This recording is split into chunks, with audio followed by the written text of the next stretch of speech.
Hello and welcome to this week's edition of SNAtv. Today we are asking, is Facebook secretly owned by the CIA? And in other news today, after last week's talk about Apple integrating with Twitter, is Facebook fighting back with their very own version of Twitter? How creating your videos has just moved up a level, and how to sex up your note-taking. See you on the inside.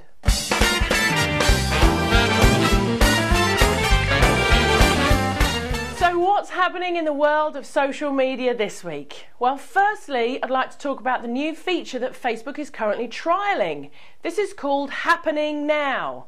Now, before I tell you about the feature, is this Facebook fighting back against the revelations that Apple and Twitter are integrating, and Twitter is going to be on all of Apple's mobile devices as of autumn this year? Well, it's because Happening Now is a very Twitter-esque feature. It means that you will be able to see in absolute real time all of the status updates of your friends. These are all going to show up on the right hand side of your news feed, so when you log on, you're going to be able to see instantly what all of your friends are up to. As I said, this is just a trial, and it's being trialled with a very small percentage of the Facebook community. Maybe you are one of the people that's being trialled. If you are, do please let us know. I certainly don't have it yet, but it sounds like a pretty cool feature to me, so I'm really looking forward to it. Secondly, this week, YouTube have partnered with a group called Creative Commons. Creative Commons is a non-profit organisation that was set up a few years ago to ensure that the common sharing of music, photos, video, and allow people to basically use other people's content within their own content, and then redistribute it. So YouTube have now partnered with Creative Commons, and you now have the option to either make your content Creative Commons, so other people can use your video within their videos, okay, and actually redistribute your content, or you can now actually go and use other people's videos within your videos. Let's go and take a look, shall we? So let's go and have a look at how we actually add the Creative Commons license to our videos first of all. So if we actually go into our accounts and click on videos, okay, and then the video that you would like to use, so the video that you're more than happy for other people to be able to use within their videos, just go to that video and click the edit button next to it, okay? And then as you come down the page, you're going to see this license here, which will be clicked with the standard YouTube license. This is a new box in here. You can then go and click the Creative Commons attribution license if you want if your video, put my teeth back in, if you want your video to be reused, and then just simply click Save Changes, okay? And that then means that your video will be available for general reuse across YouTube. Now, the way people will find your video and the way you will find other people's videos that are available for reuse will be in the YouTube editor. So if you go to youtube.com/editor, now you will land on this page, which will show all of your videos ready to be edited. And you'll see this little CC button just here next to your videos. If you just click on CC, and then in here are all the videos that are currently available for reuse. And of course you can go and search here for keyword terms as well. So you can put in keyword terms if you're looking for something specific to be able to add to your videos. You can put in some keywords there, and you will be able to reuse any videos that are made available. You can add them to your videos, you can edit them in, and all of that kind of stuff. So that is a pretty cool new feature. Happy days! Alright, so if you think that's a pretty cool feature, you can find out all about Creative Commons by going to the URL just below me here. Go and check this out. This tells you all about what Creative Commons actually is, and there's a PDF link to a document by Creative Commons telling you exactly what it is and what it does. So go and read that, check that out, and make sure that you're happy with that. And finally, on our social media updates, I want to have a quick chat with you about the Facebook facial recognition system. That was my little referral to our Facebook being taken over by the CIA earlier on the programme. Now look, I know that a lot of people are actually very concerned about security issues within Facebook, and you are absolutely right to be so. What happened this week is that Facebook unveiled their facial recognition system, which basically means that photos out there in the ether of you can now be recognised by Facebook and will be suggested to friends for them to tag you in that photo. Well, Facebook is saying that it's simply in order to make tagging easier. But there's been an awful lot of controversy this week, and groups are asking Facebook really to look into their security issues. Some people have likened it to films such as The Minority Report or George Orwell's 1984, which I think is probably a little bit drastic. But guys, really, you know, do you think there's some kind of deep-seated, you know, underground motive behind all of this, where Facebook are actually gathering all of our details for the CIA or the Department of Defense in order for them to create a kind of a thought police world and we'll all just be puppets on a string? Or do you actually believe that this is simply to make tagging a little bit easier for us? Or perhaps you're somewhere in between. But look, you are absolutely right to be concerned about your privacy and security issues, so you can turn this feature off, okay? You can actually turn this off so that you will not be recognised like this and your friends can't tag you in photos. And I'm going to show you exactly how to do that right now. Okay, so to disable the tagging by your friends of your photos, just go into Account up here on the right hand side of your screen, and then down to Privacy Settings. Okay, click on Privacy Settings, and then at the bottom of this screen you're going to see Customize Settings just here. If you click on Customize Settings, okay, and then go down to the second section here where it says Suggest Photos of Me to Friends, click on Edit Settings, and in here is where you can click this drop down box and disable this feature. Okay, now I'm actually going to leave it enabled because I want to see what happens as this rolls out and all the different things it does, but if you do not want to be facially recognised and tagged by your friends, then this is where you can drop down and click disabled. Okay?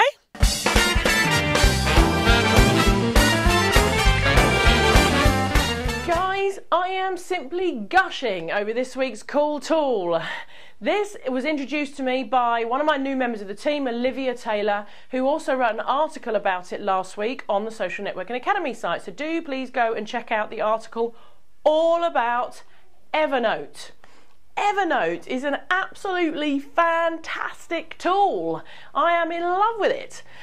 Basically, I'm the kind of person that keeps notes about everything. I have URLs, I have images, I have tips, I have websites, I have to-do lists, I have just all sorts of notes about all sorts of things. And normally I've got text edit files absolutely all over my computer, just text edit files all over the place. And I'm constantly searching for something I did and something I noted and when did I do that and all the rest of it. Evernote takes care of all of that for you. All of your notes are in one place. It also syncs with my phone. I actually uploaded the Evernote app for free, okay? I didn't have to put in any kind of, you know, codes or do anything really funky with it, and it automatically syncs with the Evernote on my computer to my phone. So guys, go and check out evernote.com, this week's fabulous cool tool.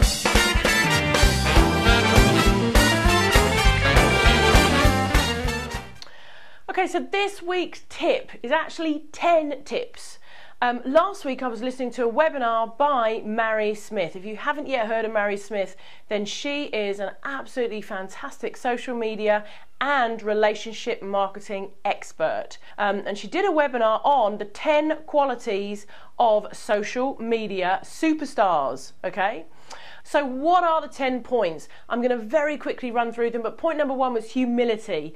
Nobody likes to show off, so people running around going, woohoo, I'm a social media superstar, I'm so fantastic. It's probably going to get a little bit annoying after a while. So whatever business you're in, this isn't just about being a social media superstar. All of these 10 points actually really fit in with whatever business you're in and whatever you're doing. So it's about humility and being humble and remembering really where you came from. Number 2 is about passion. I'm a huge advocate of passion, as I think a lot of you know, and I talk a lot about being very passionate about your business, very passionate about your niche, and very passionate about your sort of goals in life, your bigger picture and what it is that you want to achieve. So passion is a big thing. Number 3 is about an inclusive attitude. This is so important in all walks of business. I had a great question on one of my webinars the other day actually about a lady who was very scared of competition. And you need to think much bigger than that. Embrace your competition. Embrace the people that are out there within your niche that are experts.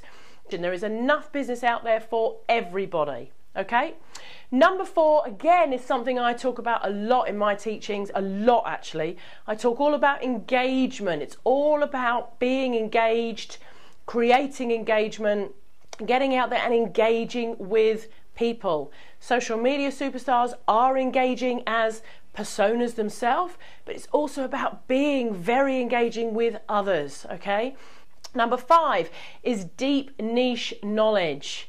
Okay, and this is where you will start to set yourself apart from others if you really know your stuff.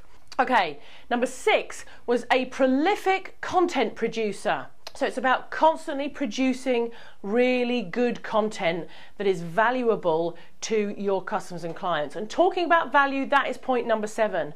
Always adding value, okay? And I think those of you who know me will know my story, where after 6 months of dabbling and thinking, how do I get more customers, my mindset shifted from getting customers to giving value. And it was at that point that my career dramatically changed. Number 8 is about being consistent. This is, I always liken this to, let's say you were running a cafe and you opened on a Monday and then all of a sudden you just simply decided you didn't want to open on the Tuesday. And you opened on the Wednesday and then maybe you decided that you didn't want to open on the Thursday afternoon, something better was coming along. Eventually you'd have absolutely no customers. Why? Because they would never know when you were open or not. And that's exactly the same in all businesses. If you start something, if you do something, you have to make sure that you are consistently consistent. Number 9, Mary talked about being a true leader, and she said something actually that really kind of reminded me of a saying somebody said to me years ago. She was talking about true leaders build others up as well. And I do remember many, many years ago, I think it was an old managing director or somebody of mine said, Joe, you need to choose the kind of person that you want to be. You're either going to build your tower so high that it touches the sky, and while you're doing that, you're going to be helping everybody around you build theirs too, or you're going to be the type of person who tries to get your tower as high as possible by knocking everybody else's down. So you need to decide who you want to be. Surround yourself with experts because you will be lifted with them. And then finally, number 10 is a prolific track record. Now obviously this doesn't come overnight. We don't just jump on board and all of a sudden, bang, we're an expert.